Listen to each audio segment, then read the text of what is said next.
Hi friends, welcome back to my channel మా ఇంటి అభిరుచి. ఈ రోజైతే నేను ఒక మంచి లంచ్ బాక్స్ రెసిపీతో అయితే మీ ముందుకు వచ్చేసానండి. ఇంకా ఈ రోజైతే నేను బిర్యానీ స్టైల్లో పాస్తా తయారు చేయబోతున్నాను. పిల్లలకే కాదు, ఈ విధంగా తయారు చేశారంటే మీకు కూడా బాగా నచ్చుతుంది అనమాట. ఎంత టేస్టీగా ఉంటుందంటే అది నేను చెప్తే మీకు తెలియదండి. మీరు స్వయంగా ఇంట్లో తయారు చేసి దాని రుచిని మీరు టేస్ట్ చేస్తేనే మీకు తెలుస్తుంది అనమాట. మరి ఇంకా వీడియోలోకి వెళ్ళి ఈ బిర్యానీ స్టైల్లో పాస్తా తయారీ విధానం ఎలా అని చూసేద్దామా? ఇంకా ఈ రోజైతే నేను ఈ పాస్తా బిర్యానీ తయారు చేయడం కోసం అగారో వారి enamelled cast iron sauce pan అయితే ఉపయోగిస్తున్నానండి. అగారో వారి ఈ క్యాస్ట్ ఐరన్ సాస్ పాన్ వచ్చేసి చాలా బాగుందండి. దీని కెపాసిటీ వచ్చేసి 1.9 లీటర్స్ అనమాట. ఈ విధంగా మంచి లిడ్ అయితే ఇచ్చారండి. దీనివల్ల లోపల ఫుడ్ వచ్చేసి కుక్ అయ్యేటప్పుడు ఆవిరైతే బయటికి పోకుండా త్వరగా కుక్ అయిపోతుంది అనమాట. అంతేకాకుండా ఇది గ్యాస్ స్టవ్లోను, ఇండక్షన్ స్టవ్లోను, అంతేకాకుండా ఓవెన్లో కూడా ఉపయోగించుకోవచ్చు. దీంట్లో పాలు కాయొచ్చు, టీ పెట్టొచ్చు, సూప్స్ పెట్టొచ్చు, అంతేకాకుండా కర్రీస్ చేయొచ్చు. చాలా రకాల రెసిపీస్ అనేవి దీంట్లో చేయొచ్చు అనమాట. ఈ క్యాస్ట్ ఐరన్ కుక్వేర్ వచ్చేసి మనకి లైఫ్ లాంగ్ ఉపయోగపడుతుంది అనమాట. ఇంకా నేనైతే ఈ అగారో వారి enamelled cast iron sauce pan వచ్చేసి అమెజాన్ లో తీసుకున్నానండి. అమెజాన్ లింక్ వచ్చేసి డిస్క్రిప్షన్ లో ఇస్తాను. మీకు ఎవరికైనా కావాలనుకుంటే కనుక అమెజాన్ లో పర్చేస్ చేయండి. మరి ఇంకా వీడియోలోకి వెళ్ళి పాస్తా బిర్యానీ తయారీ విధానం ఎలా అని చూసేద్దామా? ఇంకా దానికోసం అయితే అగారో వారి క్యాస్ట్ ఐరన్ సాస్ పాన్ వచ్చేసి స్టవ్ లో పెట్టి వాటర్ పోసానండి. నేనైతే 1 లీటర్ నీళ్ళైతే వేసాను.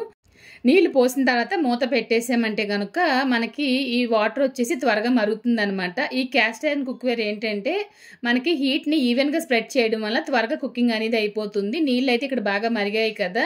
ఇంకా దీంట్లో అయితే నేను ఈరోజు పాస్తా తయారీ కోసం డిసానో వారి పెన్నె పాస్తా అయితే ఉపయోగిస్తున్నానండి. ఈ డిసానో పాస్తా వచ్చేసి వీట్ రవ్వతో చేయడం వల్ల హెల్తీకి చాలా మంచిది అనమాట. అంతేకాకుండా దీంట్లో మైదా లేకపోవడం వల్ల ఏంటంటే మనకి కుక్ చేసినప్పుడు జిగురుగా ఉండడం కానివ్వండి, పాస్తా పూర్తిగా కుక్ అయిన తర్వాత అంటుకుపోవడం కానివ్వండి, అటువంటివి ఏమీ ఉండవన్నమాట. ఈ డిసానో పాస్తా వచ్చేసి నేను అమెజాన్లో తీసుకున్నాను. అమెజాన్ లింక్ వచ్చేసి నేను డిస్క్రిప్షన్లో ఇస్తాను చూడండి. ఇంక ఇక్కడ మీరు చూసారంటే పాస్తా బాగా ఉడుకుతుంది కదా. ఎలా లేదన్నా పాస్తా ఉడకడానికి 10 నిమిషాల టైం ఖచ్చితంగా ఉంటుంది. పాస్తా ఉడికించేటప్పుడే కొంచెం సాల్ట్ కూడా వేసానండి. మధ్యలో కలుపుతూ ఉండాలండి. ఆయిల్ లాంటివి ఏమీ వేయాల్సిన అవసరం లేదండి. నార్మల్గా మనం పాస్తా కుక్ చేస్తున్నామంటే ఖచ్చితంగా ఆయిల్ వేస్తాం కదా. ఇక్కడ మీరు గమనించారని నేను అసలు ఆయిల్ ఒక్క చుక్క కూడా వేయలేదు. కానీ చాలా పర్ఫెక్ట్గా మనకి ఈ డిసానో వారి పాస్తా అయితే పర్ఫెక్ట్గా కుక్ అయిపోయింది. నేను వేరే ఒక పాత్రలోకి అయితే తీసేస్తున్నాను. ఈ డిసానో పాస్టాలో వచ్చేసి ఈసారి నేను పెన్నె పాస్తా తీసుకున్నాను కదా. దీంట్లో చాలా రకాల వెరైటీస్ అయితే ఉన్నాయండి. మీకు నచ్చిన వెరైటీస్ అనేది మీరు అమెజాన్లో కొనుక్కోవచ్చు.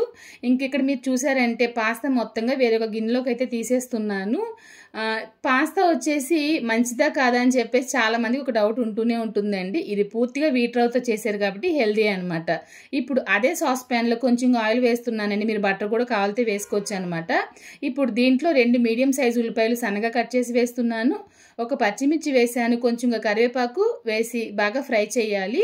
కొంచెం సాల్ట్ వేస్తున్నాను. సాల్ట్ వేయడం వల్ల ఏంటంటే ఉల్లిపాయ ముక్కల్లోంచి నీళ్ళు అనేది బయటకు వచ్చి ఉల్లిపాయ ముక్కలు త్వరగా ఉడుకుతాయి అనమాట. ఉల్లిపాయ ముక్కలు బాగా వేగిన తర్వాత ఇప్పుడు దీంట్లో 1 టీ స్పూన్ అల్లం వెల్లిపాయ పేస్ట్ వేసాను. ఒక 1/2 టీ స్పూన్కి పసుపు వేసానండి. వేసిన తర్వాత బాగా ఫ్రై చేయాలి. చాలా ఈజీ అనమాట ఈ పాస్తా రెసిపీ అయితేను. బాగా ఫ్రై చేసిన తర్వాత ఇప్పుడు దీంట్లో నేను కట్ చేసి ఉంచిన టమాటోలు అయితే వేస్తున్నానండి. నేను ఒక 1/2 కిలో టమాటోలు తీసుకున్నాను. టమాటోలు అయితే వేసేస్తున్నాను. మీరు ప్యూరీ వేయొద్దండి, ఎందుకంటే టమాటోలే వేయండి. ప్యూరీ వచ్చేసి టేస్ట్ మారిపోతుంది అనమాట. ఆల్రెడీ నేను మన ఛానల్లో ప్యూరీ వేసి కూడా నేను పాస్తా రెసిపీ అనేది చేసి చూపించాను. ఇది వచ్చేసి పూర్తిగా ఇలాగే చేయాలన్నమాట. టమాటోలు వేసిన తర్వాత ఇప్పుడు కాస్త ఉప్పు అయితే వేస్తున్నాను. నేను ఎప్పుడు కుక్ చేసినా ఉప్పు అనేది ఒకేసారి వేయను అనమాట. కొంతమంది ఒకేసారి వేస్తారు. నేనైతే కొంచెంగా వేస్తూ ఉంటాను. ఒక 2 టీ స్పూన్స్ తీసుకున్నానంటే ఒక 4 సార్లు వేస్తాను. ఆ విధంగా చేస్తాను.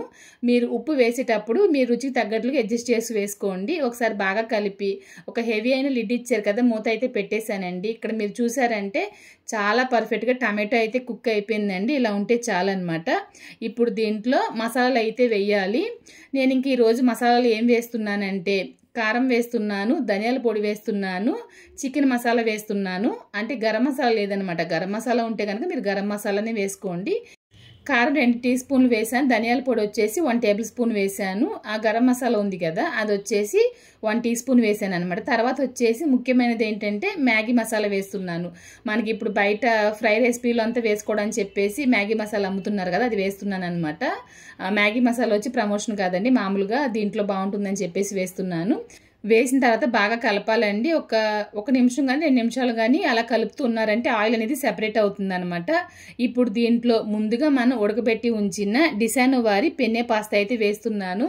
మీరు వీడియోలో చూసారంటే ఒకటికి ఒకటి అస్సలు అంటుకోలేదు చూసారా. 100% పర్ఫెక్ట్గా అయితే ఈ పాస్తా కుక్ అయిపోయిందండి. చాలా చాలా బాగుందనమాట. పిల్లలకి ఎంత బాగా నచ్చిందంటే లంచ్ బాక్స్ పెడుతున్నానే కానీ వాళ్ళు తింటూనే ఉన్నారనమాట. ఇంకా దీంట్లో మనం పాస్తా వేసిన తర్వాత బాగా కలపాలండి. ఇంకా వాటర్ లాంటివి ఏమీ మనం వేయాల్సిన అవసరం లేదు. ఈ టమాటోలు ఉండే గ్రేవీతోని ఇదైతే కుక్ అయిపోతుంది అనమాట. ఇంకొక విషయం ఏంటంటే మీరు కావాలనుకుంటే ఆరిగేన్ లాంటిది వేసుకోవచ్చు. ఇంకా సాసులు లాంటివి ఏమీ వేయాల్సిన అవసరం లేదు. సాసులు వేసారంటే కనుక ఖచ్చితంగా దీంట్లో ఉండే ఫ్లేవర్ అంతా పోతుంది అనమాట. మీరు కావాలనుకుంటే పుదీనా కానివ్వండి, కొత్తిమీర కానివ్వండి వేసుకోవచ్చు. నేను ఉదయం పూట చేసినప్పుడు ఏంటంటే కొత్తిమీర అప్పుడు లేదని చెప్పేసి నేను వేయలేదు. సన్నగా తరిగి కొత్తిమీర వేయండి. అబ్బాయి ఎంత బాగుంటుందో తెలుసా. బాగా కలిపేసి మూత పెట్టి నేను ఒక 2 నిమిషాలు ఉంచి స్టవ్ అయితే ఆఫ్ చేసానండి. ఇలా ఎందుకు చేశానంటే పాస్తా గొట్టంలో కూడా వాటర్ ఉంటుంది కాబట్టి ఆ వాటర్ అనేది బయటకు వచ్చేస్తుంది అనమాట. వచ్చేసి కొంచెం డ్రై అవుతుంది. లేకపోతే కనుక మరీ లూజ్గా ఉన్నట్లయితే ఉంటుందన్నమాట. ఇంకెక్కడ మీరు చూసారంటే చాలా పర్ఫెక్ట్గా మనకి బిర్యానీ స్టైల్లో పాస్తా తయారైపోయిందండి. ట్రస్ట్ మీ, ఒకసారి ట్రై చేసి చూడండి, మీకు బాగా నచ్చుతుంది. మీరు ట్రై చేసి చూసి మీకు బాగా వచ్చిందంటే కనుక నాకు కామెంట్లో చెప్పండి. 100% ఇది చాలా చాలా బాగుంటుంది అనమాట. ఇన్నిసార్లు నేను ఎందుకు చెప్తున్నానంటే అంత బాగుంది, అందుకనే చెప్తున్నాను. ఇంకా పాస్తా అయితే తయారైపోయింది కదా, పిల్లలకైతే లంచ్ బాక్స్ పెట్టాలి. ఈరోజు నేను పిల్లల లంచ్ బాక్స్లో కోసం అయితే ఇదే పెట్టాను. ఇంకా ఈరోజు మన ఛానల్లో పిల్లల లంచ్ బాక్స్లోకి ఈజీగా చేసుకునేలాగా, టేస్టీగా చేసుకునేలాగా బిర్యానీ స్టైల్లో పాస్తా తయారీ విధానం ఎలా అని చూశారు కదండి. ఈ వీడియో కనుక మీకు నచ్చినట్లయితే లైక్ చేయండి, షేర్ చేయండి. మన ఛానల్లో చాలా రకాల బేకింగ్ రెసిపీస్ ఉన్నాయి, కుకింగ్ రెసిపీస్ ఉన్నాయి, ముఖ్యంగా ఈజీగా చేసుకునే లంచ్ బాక్స్ రెసిపీస్ ఉన్నాయన్నమాట. మీకు నచ్చినట్లయితే కనుక ఒకసారి ట్రై చేయండి. ఎవరైనా మొదటిసారి మన ఛానల్ చూస్తే కనుక మన ఛానల్లో వీడియోస్ మీకు నచ్చినట్లయితే కనుక మా ఇంటి అభిరుచి ఛానల్ని సబ్స్క్రైబ్ చేయండి. నేను ఫేస్బుక్లోను, ఇన్స్టాగ్రామ్లో కూడా వీడియోస్ పోస్ట్ చేస్తున్నాను. నా ఫేస్బుక్లోను ఇంకా ఇన్స్టాగ్రామ్లో కూడా ఫాలో అవ్వండి మీకు నచ్చినట్లయితే కనుక. మీకు ఏమైనా రెసిపీస్ కావాలంటే కనుక మీరు నన్ను కామెంట్లో అడిగితే కనుక నేను ఖచ్చితంగా వీడియోస్ అన్ని పోస్ట్ చేస్తాను. ఇంకా మా పిల్లలకైతే పాస్తా తయారు చేసి పెట్టేశానండి బాక్సు. ఇంకా ఇంకొక వీడియోలో మళ్ళీ కలుద్దాం. Thank you.